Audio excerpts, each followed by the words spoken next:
Quando eu era adolescente, eu já até comentei uma vez com vocês, eu li um livro que não cristão, mas que na verdade impactou a minha vida na época. Eu sempre me lembro dele, que muitos já devem ter lido, e quem não leu pode ler. É um romance, de adolescente, chamado Éramos Seis, de Maria José Dupré. Eu não sei se vocês leram esse livro, mas se não leram, é um bom livro para você ler. Enfim, eu li ainda na minha adolescência. O resumo, digamos, deste livro é uma história que acontece na cidade de São Paulo entre os anos 1910 e 1914. É um dos clássicos da literatura brasileira, né? Onde a história começa com uma mulher chamada Dona Lola, que ela está em frente à sua casa na Avenida Angélica. Aquilo me chamou a atenção porque eu morei ali naquela região muito tempo, né? Há alguns anos eu morei ali naquele pedaço ali. E ela então chega em frente à sua casa, ela está idosa, sozinha, e ali ela começa a se lembrar do seu marido, dos seus 4 filhos, lembrar da história da sua vida. A história da sua vida vai se desenrolando no livro. O seu marido, né, trabalha fora e tenta com esforço pagar lá a prestação da casa que eles haviam comprado ali na Avenida Angélica. E eles têm 4 filhos, até que o marido morre de úlcera, né, tem uma úlcera e morre naquela época, né? E depois os filhos, o segundo filho, ele se envolve com o Partido Comunista, é obrigado a fugir, se distancia, desaparece da família. O terceiro filho progride na vida, muda para o Rio de Janeiro, casa com uma moça da alta sociedade e também perde o contato com a família.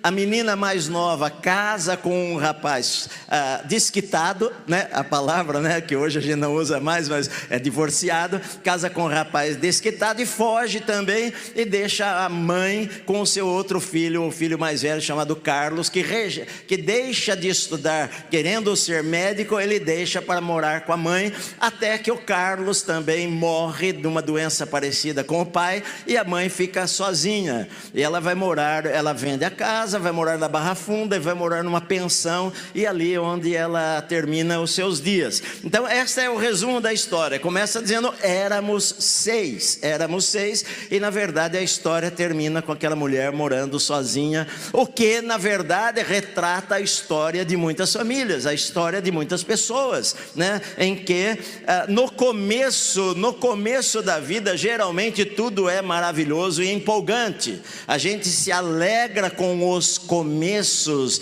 da nossa vida. É quando a esposa fica grávida, aquela notícia maravilhosa: eu fiquei grávida, e a alegria. E hoje eles soltam aquelas cores, né?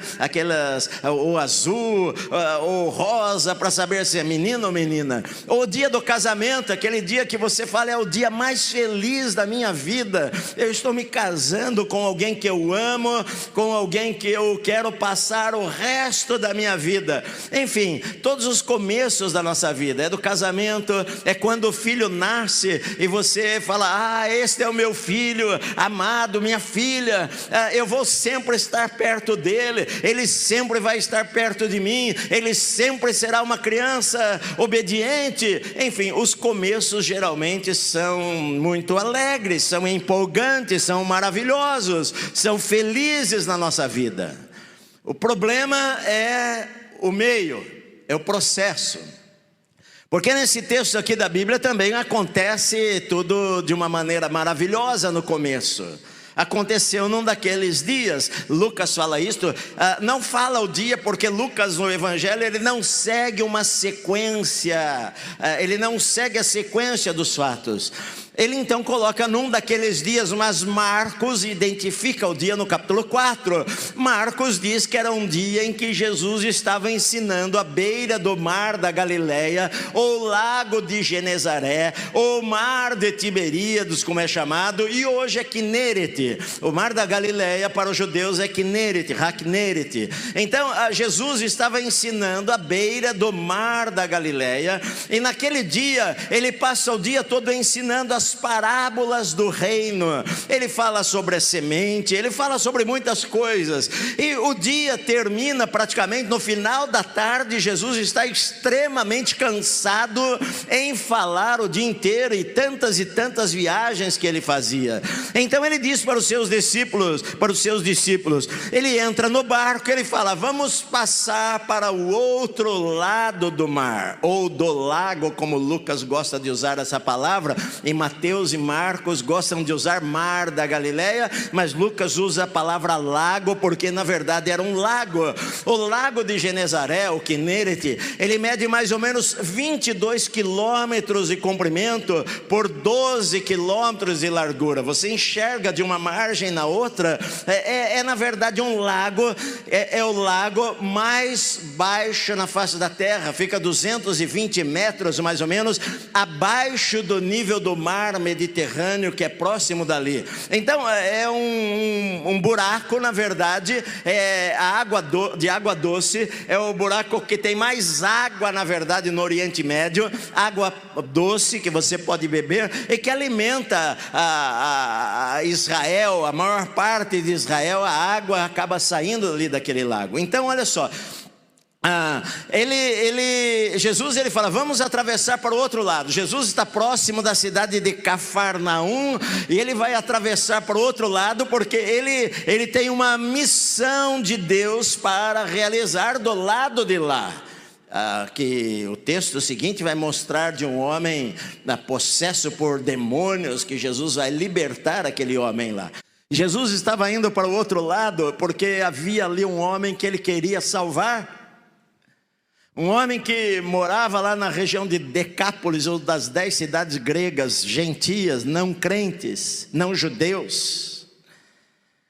Havia um homem lá em Gadara, na terra dos Gerazenos, que ele era extremamente endemoniado.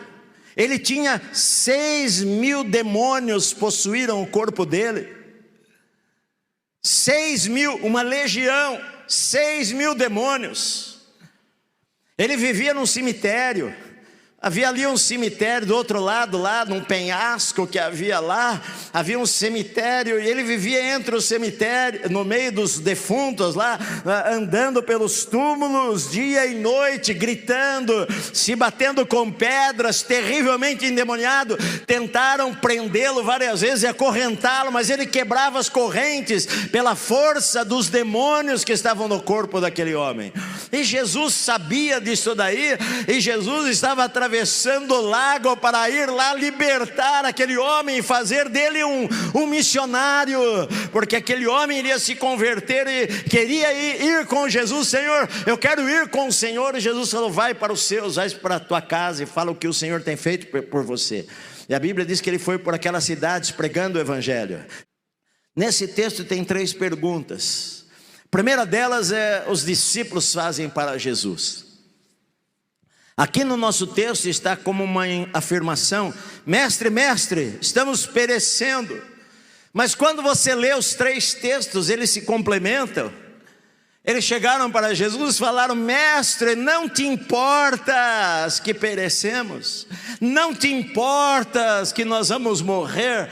Mestre, não te importas? Outros falavam, olha só, uma confusão de noite, aquela escuridão, aquela ventania, o barco de um lado para o outro, a água entrando, eles não conseguem, eles estão pensando: vamos morrer. O desespero, quando você lê os 3 evangelhos, alguns gritam Senhor, outros falam Mestre, outros falam Jesus. Senhor, não te importas? Estamos morrendo, não te importas? Isso não importa para o Senhor? É a primeira pergunta que eles fazem para Jesus, e é a pergunta que eu e você muitas vezes fazemos em nossas vidas também.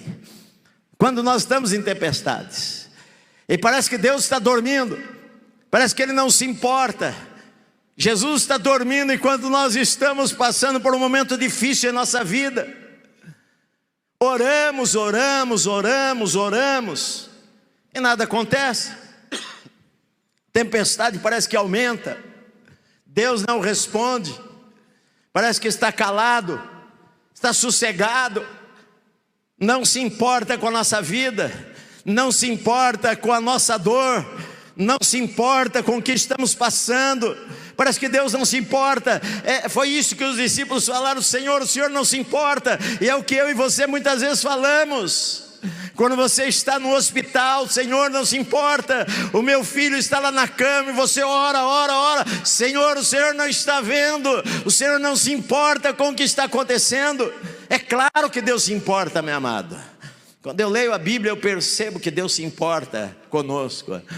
Quando Israel fazia estas perguntas para Deus, Deus falava para eles: eu sei os planos que eu tenho a respeito de vocês. Quantas vezes a gente lê no Salmo: Senhor, por que nos rejeitaste? Deus nunca nos rejeita, meu amado. Às vezes o fato de Deus não responder na hora que nós estamos esperando, como eu preguei a semana passada, de Jesus não ir na hora que Marta e Maria estavam esperando que Ele fosse, talvez Deus queira fazer algo maior em nossa vida, meu amado. Porque na verdade as maiores lições da nossa vida nós não aprendemos no mar calmo, nós aprendemos no mar turbulento.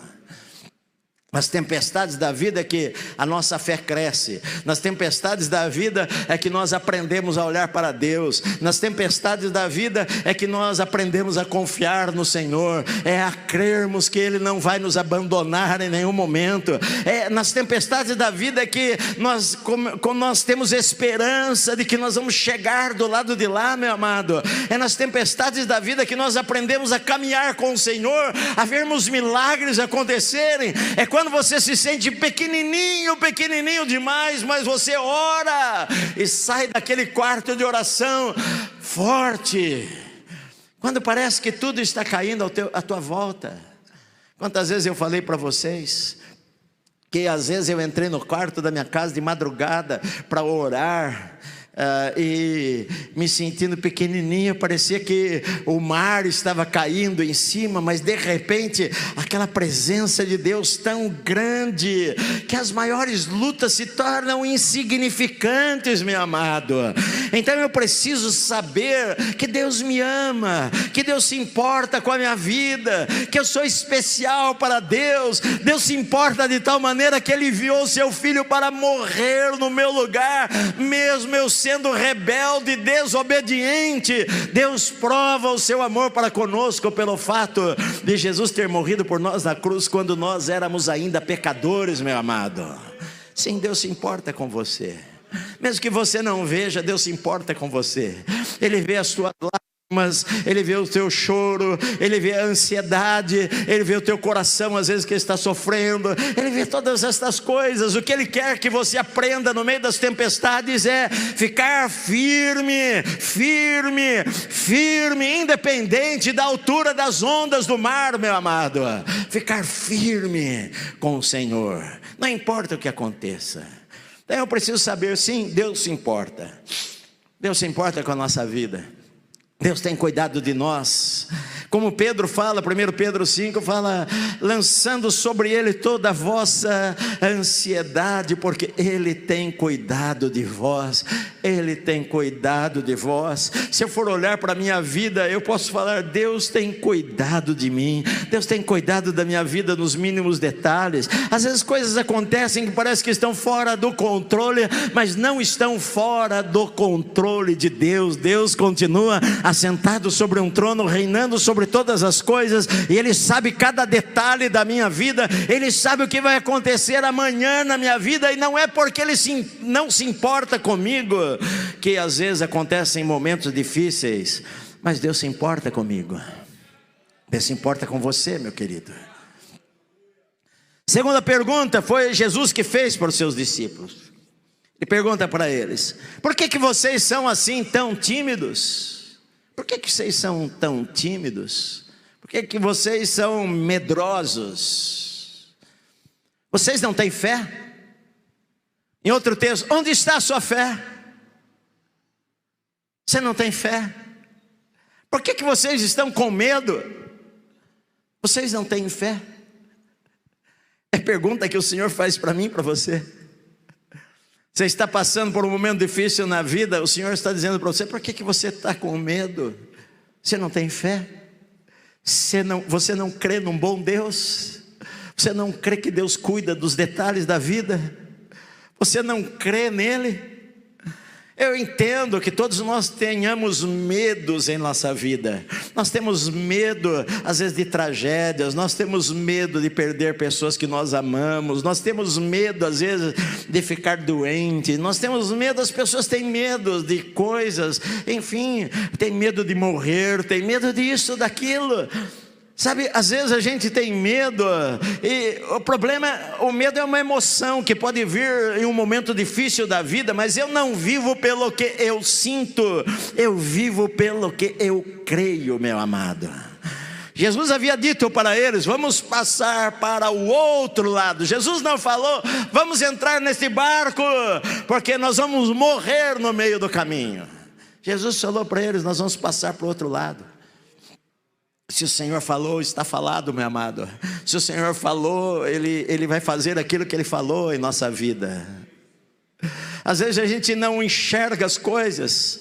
Eu preguei uma série sobre Abraão aqui, e eu falei para você: Abraão, ele não viu a maior parte das coisas que Deus prometeu para ele. Deus falou: eu vou dar a você essa terra.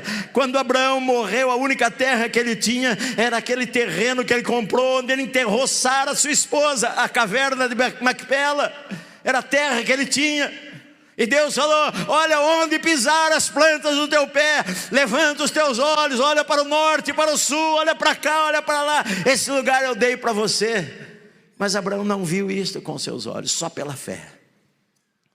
Deus falou: eu vou multiplicar quantas estrelas se você puder. 1, 2, Senhor, são milhões, são milhares de estrelas. Assim vai ser a sua descendência. Mas quando Abraão morreu, ele tinha lá os filhos dele, ele tinha lá alguns netos. Não, havia milhares. Sendo que Hebreus fala que muitos deles, eu preguei uma série em Hebreus também, no capítulo 11 fala lá, e muitos deles, vendo as promessas de longe, as saudaram de longe, mas eles não as viram com seus olhos, porque não vivo pelo que eu vejo. Eu falei para vocês: eu creio de todo o meu coração que os meus filhos vão morrer no Senhor. Eu creio que Deus abençoa os meus netos, porque Ele falou, Ele promete para a minha vida: se eu o servir, a bênção dele vai vir até 1000 gerações depois de mim. Eu creio nisso daí. Pode ser que eu morra sem ver, eu não devo conhecer, talvez os meus trinetos, com certeza eu não vou conhecer. Se eu viver mais 20, 30 anos, eu vou conhecer os meus bisnetos, mas eu sei que a bênção vai correr atrás da minha família, porque Deus prometeu: se eu amasse e o servisse, eles seriam abençoados, meu amado. Embora em alguns momentos da sua vida você veja o teu filho fazendo algumas coisas que você não gostaria que eles fizessem, mas eu creio nas promessas de Deus. Quantos pais já falaram comigo, quantas mães falaram comigo, por causa do filho nas drogas, filho que foi criado na igreja, está fora da igreja, filho que está namorando pessoas do mesmo sexo, e os pais não concordam com isto. Quantas lutas as pessoas passam, mas eu fico firme nas promessas. Eu não estou olhando para as ondas do mar, eu estou olhando para o Senhor. Por que você é tímido? Por que você está com medo?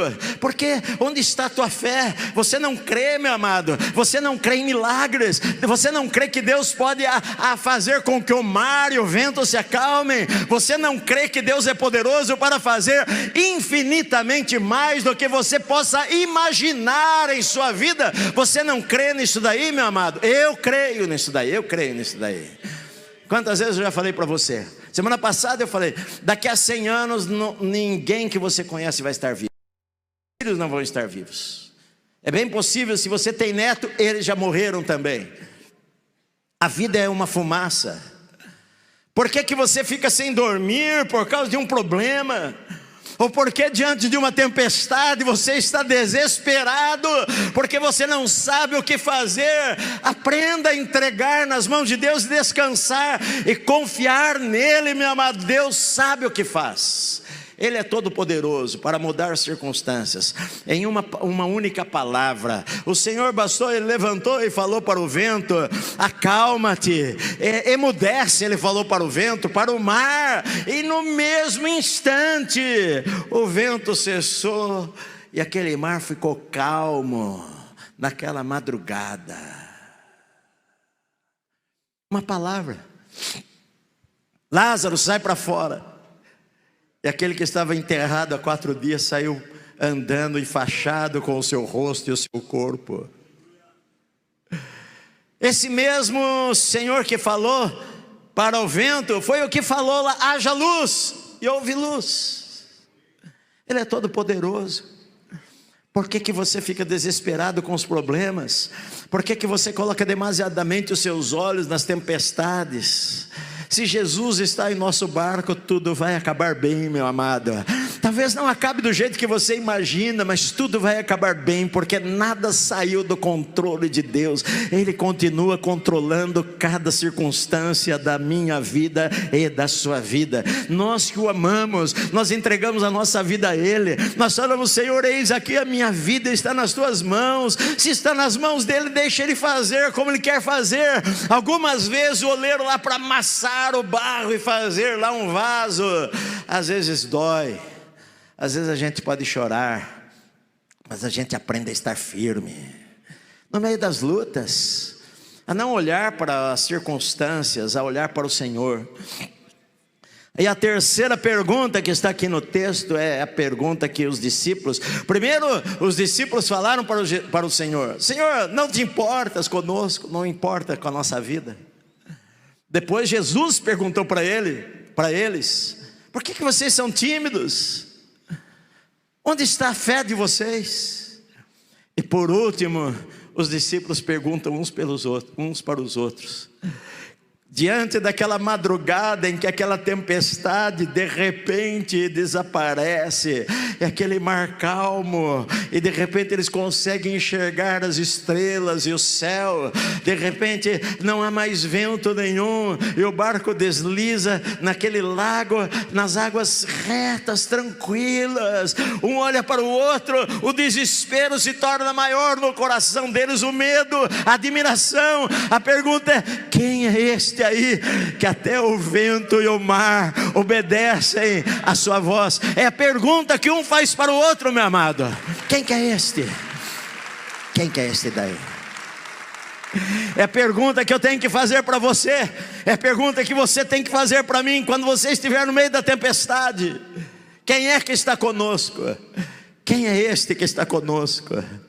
Ele é o Criador do universo. Ele é aquele que falou para o mar existir, e o mar teve que existir. Como é que a criatura vai se rebelar contra o Criador? É aquele que colocou limite para o mar e falou: daqui você não vai passar. Agora ele estava lá naquele barco, e uma palavra dele é suficiente para o mar se calar e o vento parar, meu amado. Quem é este? Este é o Criador do universo. Este é aquele que esmagou a cabeça da serpente. Ele é o alfa, o ômega, o princípio e o fim, a porta das ovelhas, o pão da vida, meu amado. Eu sou, ele falou, eu sou a ressurreição e a vida. Aquele que crê em mim, ainda que esteja morto, vai viver de novo, meu amado. Como é que eu e você temos medo? Como é que eu e você, que somos como se fosse uma formiguinha, uma gota no universo, ficamos apavorados por causa de um problema tão pequeno, se nós servimos o Criador de todas as coisas, diante de quem os demônios vão se dobrar e falar: tu és o Senhor, diante de quem os reis e governadores deste mundo vão se dobrar e vão falar: tu és o Senhor, diante de quem uma palavra, ele fala uma palavra e os anjos se movimentam pelo universo para cumprir as suas ordens, meu amado. Ele fala uma palavra e o verme obedece para comer a planta lá onde Jonas está. Ele fala uma palavra para o peixe vomita a Jonas. Ele é o Senhor dos senhores, o Rei dos reis. Um dia vai estar assentado lá no trono para julgar vivos e mortos, meu amado. Quem é esse que nós servimos? Por que você é tão tímido? Por que você não tem fé? Você está passando por uma turbulência na sua vida, mas fique firme, meu amado. Fique firme. O Senhor não vai abandonar você no meio da tempestade. O Senhor não vai abandonar você nesta situação. Fique firme com Ele, meu amado. Toda tempestade na nossa vida é passageira. Toda tempestade vai passar. Você hoje chora, mas vai chegar daqui a 5, 10 anos, você vai olhar para trás e vai falar: graças a Deus Jesus estava comigo naquele barco. Nós passamos, nós choramos, mas até aqui o Senhor tem estado conosco. Então confia, meu amado, com todo o teu coração no Senhor. Porque no final da história, no final do livro, nós vencemos. Sim, do começo da nossa vida, lá desde o nosso nascimento até a nossa partida desta terra. Ah, quantas coisas aconteceram no processo, quantas alegrias, quantos risos, quantas lembranças, quantas lágrimas nós derramamos ao longo da nossa vida. Mas lá no final da história, nós vencemos, meu amado. Nós terminamos a nossa jornada, como Paulo falou: eu combati o bom combate, eu terminei a carreira, eu guardei a fé. Lá no final da história, nós vencemos. O mar se acalmou, Jesus chegou do outro lado do mar, expulsou o demônio daquele homem, para mostrar que ele tem poder no reino dos vivos, no reino dos mortos. Eu me lembro quando eu preguei sobre o Gerazeno, eu falei assim: olha só, alguém desprezado pela sociedade, alguém que não vivia mais entre os vivos, mas vivia entre os mortos, alguém que estava acorrentado com cadeias de ferro e quebrava, alguém que a sua família não tinha como visitá-lo, alguém que vivia sozinho no meio comendo às vezes pedaços até de carne humana, alguém que era nada, e mesmo assim Jesus se importou com ele ao ponto de levar os seus discípulos para passar por uma tempestade, para chegar do outro lado do mar e salvar aquele moço lá. Deus se importa com você. Deus se importa comigo. Você pode achar que ninguém se importa com você, nem seu pai, nem sua mãe, nem seu marido, nem sua esposa, nem seus filhos se importam, mas Deus se importa com você. E Ele continua tendo um plano maravilhoso na sua vida. Então deixe que o Senhor enxugue as tuas lágrimas, meu amado. Às vezes em um momento nós precisamos parar de chorar e olharmos para Deus e crermos e ficarmos firmes. Senhor, nada vai me abalar, nada vai abalar a minha fé. Os ventos estão fortes, mas eu vou ficar aqui firme. Eu sei que vai passar esta tempestade, eu sei que essa luta vai passar. Estou passando por um momento difícil financeiramente, mas eu sei que o Senhor é fiel para suprir cada uma das minhas necessidades. O Senhor, eu sei que o Senhor vai suprir. O Senhor, meu pastor, e nada me faltará. Nada me faltará. Eu creio na tua palavra. Nada me faltará. O que o Senhor falou vai acontecer em minha vida. Meu amado, fique firme no meio das lutas. Confesse a palavra de Deus e você vai ver os milagres acontecerem. Amém.